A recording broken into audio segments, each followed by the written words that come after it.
This needs to be talked about. Everybody needs to look this lady up. There's a lot of things going wrong with this that we need to talk about. This is Mary Moriarty. She's 59 years old from Surfside Beach, South Carolina. She drove by the No Kings protest this past weekend in front of police officers there who observed this happen, and she brandished a firearm while driving a motor vehicle on a public roadway at over 1,000 people in front of police.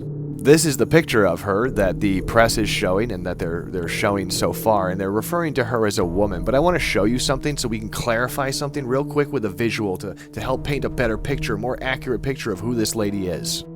There we go. Okay, yeah, the moment of arrest, you can see a little more zoomed out. She's an avid Trump supporter. So just let me rephrase what happened, because the news is framing as just a woman drove by and openly exposed the firearm. No, Mary Moriarty, 59 years old, from Surfside Beach, South Carolina, drove by 1,000 people during the day in her motor vehicle and brandished a firearm in front of them and the police while wearing Trump merchandise.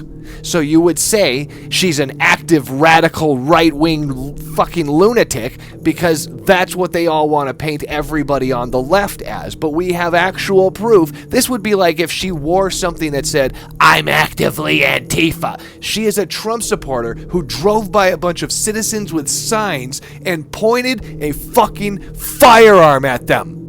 But don't worry. She's let go, because, you know, Trump's still working in how to get rid of that posting bail bullshit.